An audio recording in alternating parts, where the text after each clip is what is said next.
सरकार की झोली में मोटी रकम आने वाली है। सरकार को मिल सकते हैं 1 अरब डॉलर। सरकार ने 1 अरब डॉलर का ये तगड़ा बिल फिनटेक प्लेटफॉर्म फोन पे के नाम फाड़ दिया है। आप पूछेंगे कि इतना पैसा फोन पे सरकार को क्यों दे रहा है, तो इसका जवाब ये है कि ये पैसा सरकार को फोन पे की ओर से टैक्स के तौर पर मिलने वाला है। अमेरिकी रिटेल दिग्गज वॉलमार्ट और फोन पे के दूसरे शेयर होल्डर्स को सरकार को 1 अरब डॉलर 2 वजहों से देने पड़ सकते हैं। पहली वजह है फोन पे का सिंगापुर से भारत शिफ्ट होना और दूसरी वजह ताज़ा फंडिंग राउंड में फोन पे को पैसे मिलना। बस यहीं से सरकार को छप्पर फाड़ कमाई होने वाली है।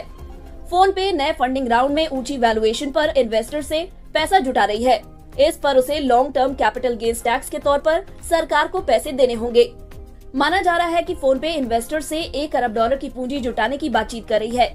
इस फंडिंग राउंड में फोन पे की वैल्यूएशन 12 अरब डॉलर आकी जा रही है। इससे पहले 70 करोड़ डॉलर की फंडिंग फोन पे को दिसंबर 2020 में मिली थी। तब इस पेमेंट एग्रीगेटर की वैल्यू 5.5 अरब डॉलर थी। ये फंडिंग वॉलमार्ट ने की थी। उस वक्त फोन पे सिंगापुर से कामकाज चला रही थी। फोन पे में एक सेकेंडरी शेयर सेल भी होगा, जिससे टोटल फंडिंग करीब 2 अरब डॉलर पर पहुंच जाएगी। सेकेंडरी शेयर सेल में नए इन्वेस्टर्स या कंपनी खुद ही अपने मौजूदा शेयर होल्डर से शेयरों की खरीदारी करते हैं। इनमें ईसॉप्स रखने वाले एम्प्लॉय से शेयरों की खरीद भी शामिल हो सकती है। फोन पे की ओनरशिप फिलहाल वॉलमार्ट के पास है। वॉलमार्ट के अगस्त 2018 में फ्लिपकार्ट को खरीदने के बाद उसके पास फोन पे भी आ गई। असल में 2015 के दिसंबर में फोन पे की नींव समीर निगम और राहुल चारी ने रखी थी। इसके बाद अप्रैल 2016 में फ्लिपकार्ट ने फोन पे को खरीद लिया।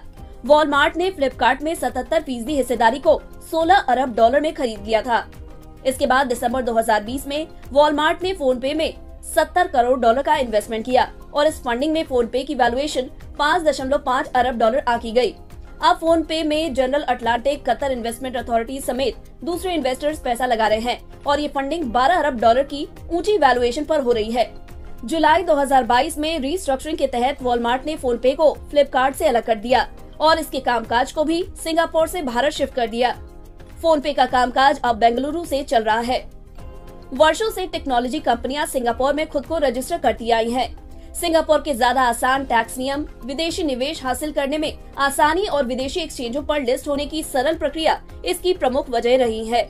साल 2000 में 8000 से ज्यादा भारतीय स्टार्टअप्स की नींव सिंगापुर में रखी गई है। भारत में 26,000 से ज्यादा स्टार्टअप्स हैं और एशियाई विकास बैंक के मुताबिक भारत दुनिया का तीसरा सबसे बड़ा स्टार्टअप इकोसिस्टम वाला देश है।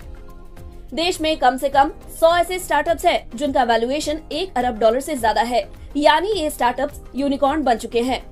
खैर, फोन पे के भारत शिफ्ट होने, नई फंडिंग मिलने और ऊंची वैल्यूएशन ने सरकार की जरूर बल्ले बल्ले कर दी है। इससे सरकार के लिए टैक्स के तौर पर 1 अरब डॉलर की पूंजी मिलने का भी रास्ता खुल गया है।